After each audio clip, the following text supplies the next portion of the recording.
Hi，各位觀眾，你哋好，又係波師傅時間。點解側邊有個靚女嘅？等佢自己介紹下自己係邊個。Hello，大家好，我係 Paul 師傅個女，我叫 Lumi。我今日咧就會係訪問我爹哋幾個故事話俾大家聽啦。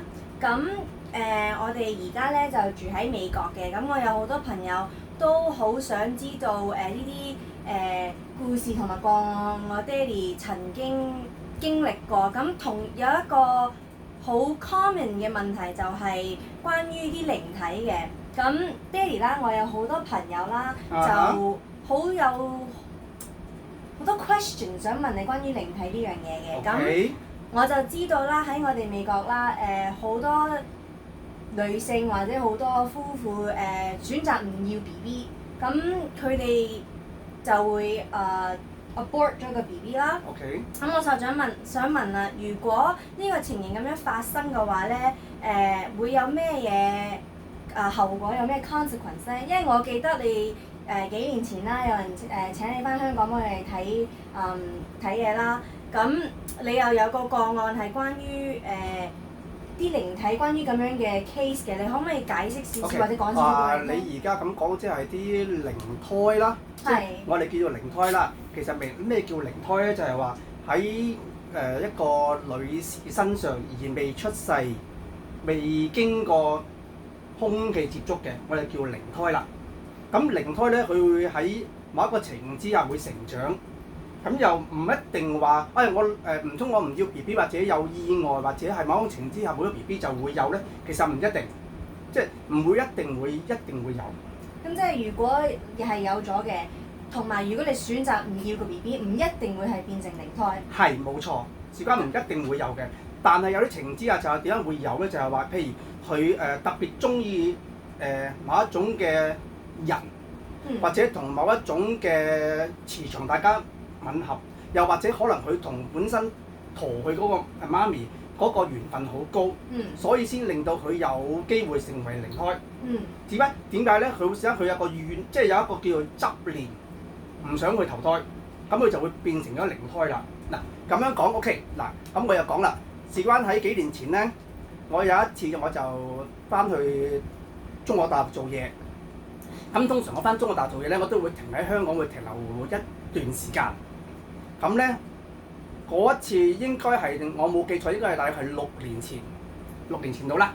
咁咧我應該我翻到香港之後嘅應該係幾日之後，我就會上去北京做嘢嘅。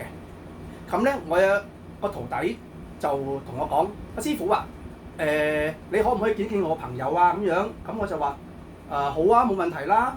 咁跟住就應承咗佢之後，我就應該係見完佢嗰一晚之後，第二朝我就飛去中國做嘢嘅。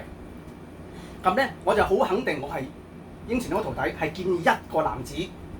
OK， 咁即係到當晚啦，我哋喺酒樓裏邊。咁咧當時我咧就會我張台咧就喺酒樓嘅後邊最後方。咁咧我就坐咗向住個門口。咁當其時咧大約我冇記錯應該係有8至9個徒弟連朋友咧係一齊食飯嘅。OK， 咁咧就約咗，本身我肯定係約一個男仔噶嘛。事關呢個男子咧，仲要係其中一個朋友識嘅。咁跟住我到嗰個時間佢就嚟啦。咁我見到一男一女嚟到。嗱，頭先你先問啦，點解會靈胎咧？就咁嘅情況發生啦。咁我就見到一男一女嚟緊酒樓入緊門口嗰時，我就見到點解個女子個膊頭點解會有靈胎喺度撳住咧？嗱，其實唔係個個師傅都會見到，亦都唔係個個都未必見到。仲要睇下你本身係咪天生有陰陽眼啦，或者係咪修行者啦，或者你係咪修法者啦，咁你先可以見到嘅。OK， 嗱，好似你咁樣，你由細跟我跟到大啦，你亦都跟我睇過好多嘅風水啦，係咪？咁其實你係咪一定見到咧？係冇錯啦。咁其實最容易接觸嘅就係咩咧？就係會覺得突然間，如果係靈體喺側邊嘅時候，你覺得個頭好痛啦，係啦，又會好凍啦，起雞皮啦，呢啲通常都會係咁嘅。但係我講緊嗰個女子係同我好遠嘅喎，係咪？咁我見到佢有個靈體喺佢個膊頭嘅兩邊撳住。咁佢一路咁行埋嚟嗰時咧，咁咧個靈體一路咁飄開咗。咁跟住我就會，佢埋到嚟之後，我就同佢講啦。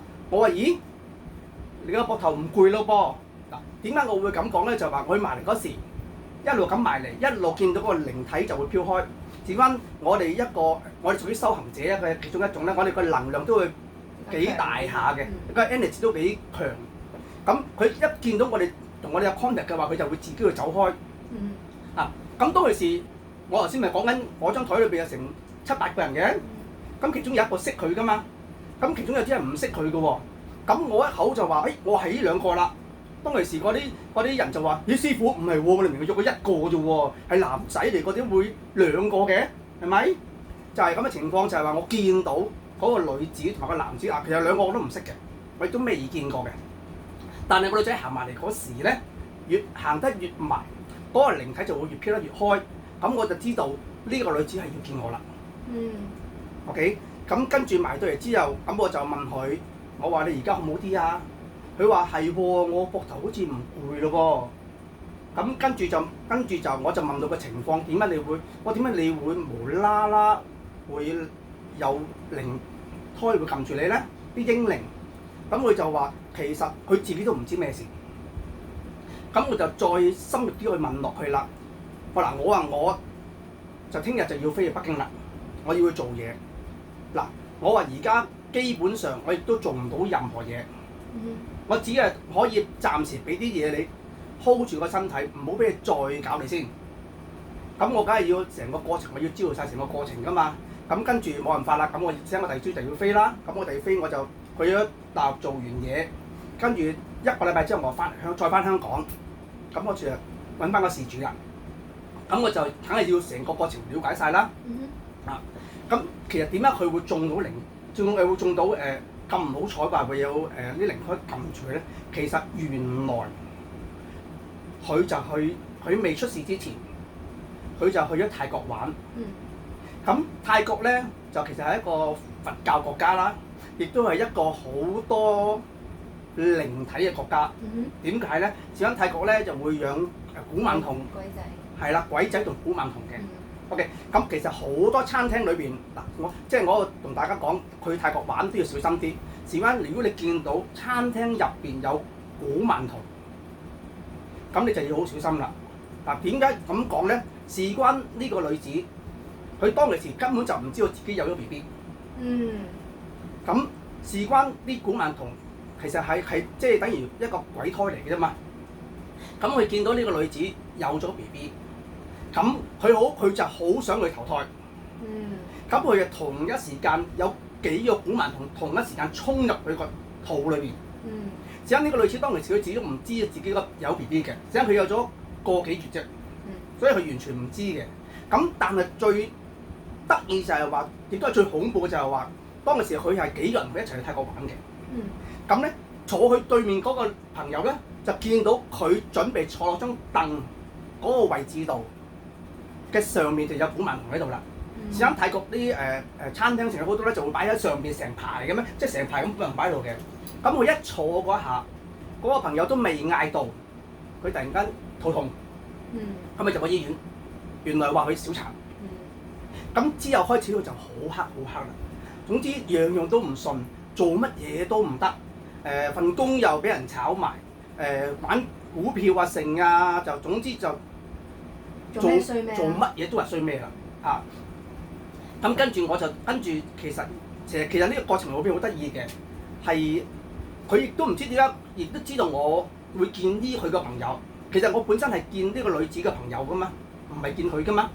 咁佢喺機緣巧合之下就知道個朋友會見我，所以佢一齊嚟。咁跟住我就同佢講嗱，我而家咧冇辦法啦，我暫時都幫你唔到啊。咁我就唯有就你自己小心啲先啦。咁我就俾一啲嘢佢跟住喺身啦。咁翻完之後，成個過程我了解晒啦。跟住咧，我就開始同佢點樣去做一場法事。其實做法事其實好簡單嘅啫，唔係搞到好複雜。其實就主要如果你識嘅話，就係用少少嘢已經可以驅走咗個靈體㗎啦。其實靈體你話恐唔恐怖咧？其實就唔係咁恐怖嘅。咁咁其實靈體個殺傷力就唔係真係咁強嘅。嗱，點解我會今日做呢個節目，亦都嗌阿女嚟做咧？就話想今日7月14， 2020年9月1號嘅7月14，所以咧我就專登做呢個節目出嚟話俾人知，其實靈體唔係真係咁恐怖，但係亦都唔可以得罪。咁你仲有咩問題或者有乜嘢同啲觀眾講？我就冇乜問題啦，但係大家如果有問題嘅話，請喺下邊擺個 comment，擺個 like，咁我會下一次幫你問 Paul 師傅。好啦，多謝佢。